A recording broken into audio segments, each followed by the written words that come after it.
Fala galera, meu nome é Jonas Jatobá e eu estou aqui diretamente da plataforma de estudos Série 1015 para a gente fazer uma nova playlist, dessa vez sobre direito processual civil. A gente vai abordar de TGP até lá no final, processo de execução, afins, como é que acontece na Constituição Federal com REC, com ROC. A gente vai entender todo esse sistema processual e uma das missões pessoais da gente é transformar o processo civil em algo que não seja moroso. Porque muitas pessoas têm esse tabu que o processo civil é chato, que o processo civil é isso, é aquilo. Mas na verdade o processo civil é lindo, é maravilhoso e é muito bacana de se estudar. Tranquilo?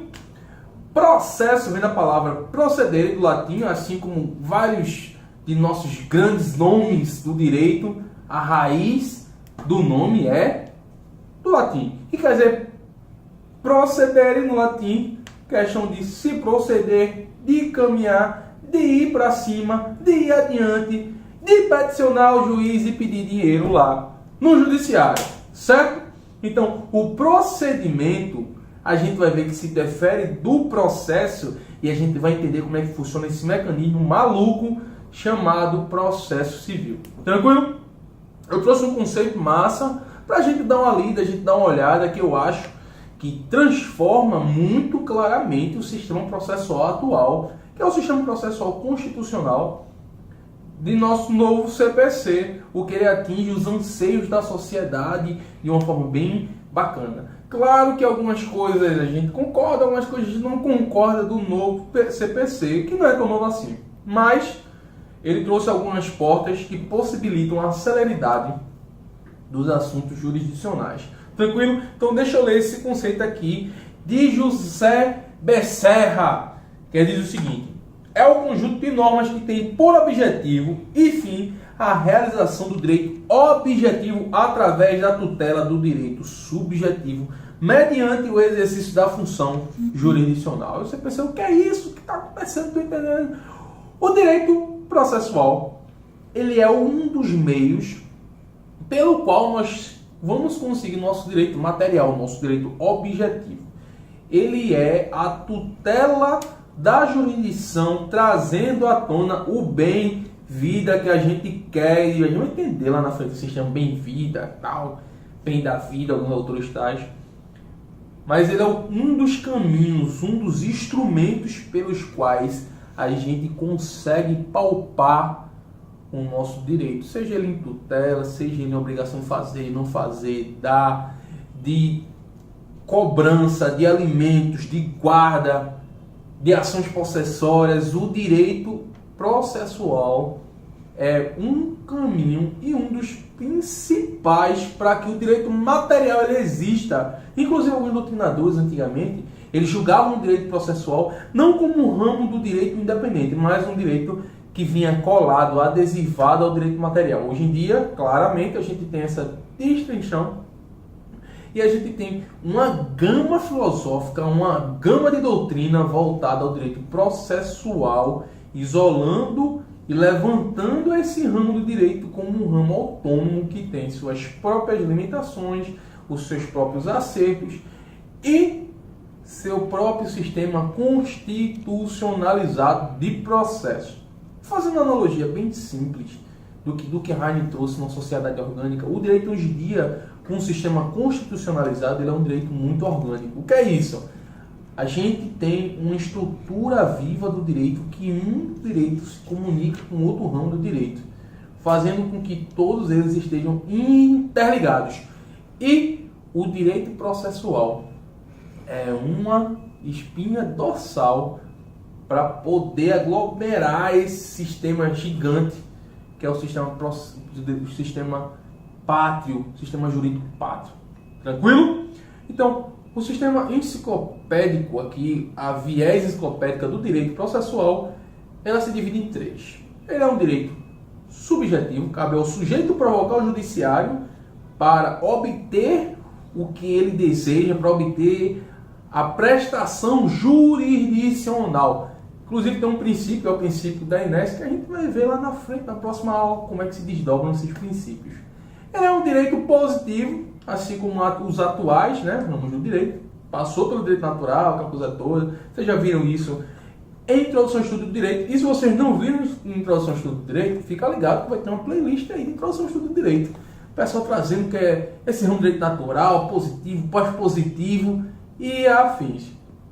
Mas, em resumo, caso você não saiba, o direito positivo é o direito feito pelo Estado, o nosso querido Brasil, nosso parlamento, nosso Congresso, nossa Câmara, aquela coisa bacana, pouca corrupção, que faz esse viés do direito processual. Tranquilo? Objetivo, subjetivo, positivo e público.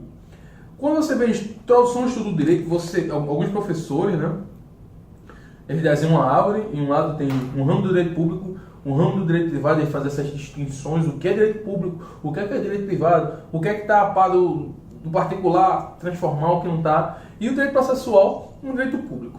Embora existem dispositivos no Código de Processo Civil trazendo negócios processuais, ou seja, os particulares negociando uns com os outros, através de prazo, de prova, e com o decorrer desse sistema aí de aula processual, a gente vai chegar lá e vocês vão palpar melhor esse assunto.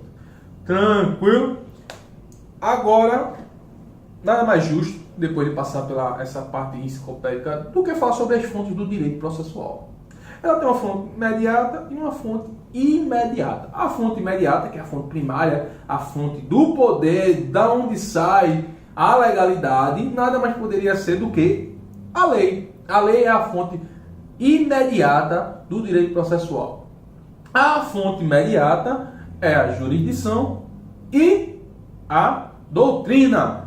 A jurisprudência e a doutrina. Isso é jurisdição, né? É a jurisprudência e a doutrina. Inclusive, para vocês terem ideia de como isso é verídico, como isso é palpável, dezembro do ano passado, em 2018, a ministra Fátima Nancy, ela fez um entendimento magnífico no direito processual civil. Certo? Para quem não sabe, o STJ é o guardião do Código de Processo Civil, assim como o STF é o guardião da Constituição Federal. A interpretação da ministra, ela trouxe que o rol taxativo do agravo de instrumento do 1015, ele é mitigado, ele é exemplificativo, ele não precisa ser só apenas aquilo como era o entendimento antes. Por quê? Existem alguns pontos, tipo justiça gratuita, dispersonalidade da pessoa jurídica, tutelas, que o juiz ele pode decidir com decisão interlocutória. Aí faz o que é decisão interlocutória? Decisão interlocutória é uma decisão que não é uma sentença. É uma decisão que não põe fim a uma fase processual. Ela apenas traz um prejuízo ou um benefício à parte. Então, se naquela decisão interlocutória trouxe um prejuízo para a parte, o remédio para poder dizer ao tribunal, olha, dá uma olhada nisso aqui, porque o juiz fez uma coisa que eu não gostei, eu acho que não é assim. Vê para mim aí, por favor, é o agravo de instrumento, que é um dos recursos. Quando a gente vê para o processo, em questão recursal, a gente vai ver a interposição do agravo de instrumento. Como é que se dá? Está no 1015. Se quiser, tiver curiosidade, dá uma lida lá. E o que é que acontecia? Por exemplo, uma perícia, a gente não conseguia ter a discussão do indeferimento daquela perícia por agravo de instrumento, só em sede de apelação, que é outro recurso. E às vezes isso prejudicava o processo, prejudicava a parte, porque aquela perícia era precisa para aquele tempo processual. Aí o advogado ficava maluco, o cliente ficava ligando, doutor, e aí, meu processo, e a perícia e tal? Ele, não, mas o juiz deferiu só na sede de apelação e tal. E essa confusão toda foi resolvida por esse sistema da STJ, dizendo que é exemplificativo. Claro que ele traz algumas anuências, né, alguns pilares que tem que ser compatíveis para poder esse que está fora do rol do 1015 ser analisado em agravo de instrumento, mas ele trouxe uma abrangência magnífica para o advogado, para a parte, trazendo uma segurança maior jurídica, uma seguridade jurídica maior. Tranquilo? Terminando essa parte, a gente vai entender agora como é a aplicabilidade do processo civil na lei e no tempo, no direito pátrio. Certo? No tempo, ele quer dizer a incidência de vigor da lei, de uma lei nova e de uma lei revogada. Como é que se faz? Se você já estudou processo penal, você vai direito penal, você vai ver que a norma não retroagirá, salvo para beneficiar o réu. No direito processual civil, a norma processual ela não retroage. Ela encontra o processo e trabalha o processo no estado que ele tiver, respeitando-se os atos já praticados, os efeitos jurídicos consolidados. Esse aí é o pulo do gato. Por exemplo, a gente vai ver, pode ser que caia na sua prova, 3 linhas de tempo processual: processos exauridos, processos pendentes, processos futuros. A lei incide e interfere no processo pendente. Por quê? Vamos dizer que esse entendimento da STJ, dezembro do ano passado, ele se consolide em lei. Nosso querido Congresso vote e aprove essa lei, essa coisa bacana, e bota lá no CPC 2015, no rol lá do 1015, dizendo que não é taxativo, é exemplificativo e caberá outras coisas, certo?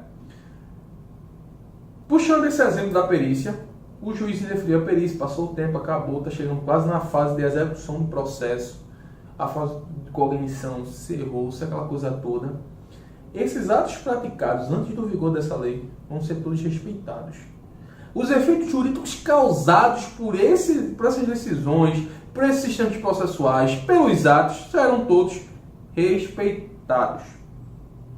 O processo corre num curso normal, tendo a incidência da norma dali para frente. Certo? Você já ouviu a expressão ex nunc e ex tunc?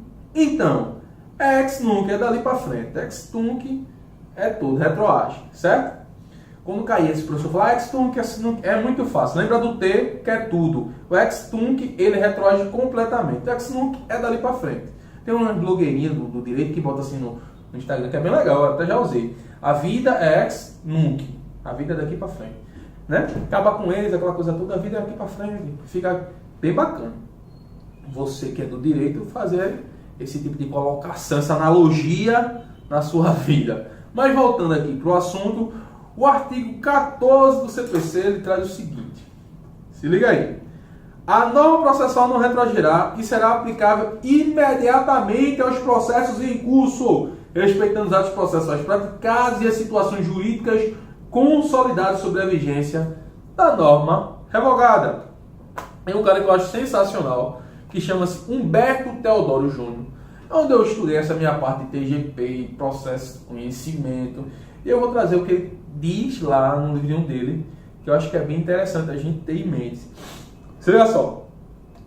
Mesmo quando a lei nova atinge um processo em andamento, nenhum efeito tem sobre os fatos ocorridos sobre o império da lei revogada. Alcança o processo no estado em que se acha no momento de sua entrada em vigor, mas respeita os efeitos dos atos já praticados que continuam regulados pela lei no tempo em que foram consumados. Vê que coisa bacana. Eu acabei de falar. A lei no tempo é isso. Processo em andamento, os atos já praticados são respeitados. Os que não foram praticados é sobre a lei nova. Lembrando da vacatio legis, certo? 45 dias se a lei não trouxer especificadamente aquele sistema temporal de quando entrar em vigor, e se não for uma lei temporária, porque o dispositivo legal, ele é mutável, ele vai mudar. O anseio da sociedade muda, a lei muda, é assim que funciona, certo? Ele não é uma coisa, um dogma fechado, não vai mudar, ele vai ter transformações. Esse entendimento da STJ mesmo, de 2018, ele vai entrar na lei futuramente. Não entrou ainda, mas vai entrar na lei. E é inevitável essa evolução social. Então, para ter seguridade jurídica, para ter a segurança da gente dizer, olha, tá assim, mas o que já aconteceu, aconteceu, e está sendo respeitado os atos que já foram praticados, seja bom ou ruim, acontece a incidência do artigo 14. Tranquilo? Não retroage, mas respeita os atos processuais já praticados. A lei no espaço é que é bacana. Princípio da territorialidade.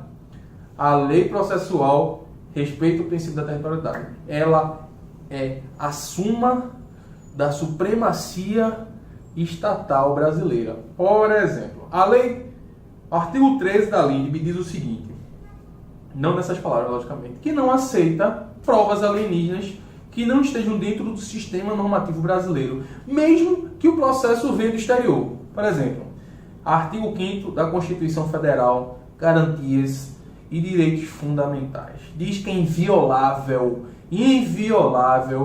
o sigilo das comunicações telegráficas, das comunicações telefônicas, salvo se os juízes quebrar o sigilo telefônico.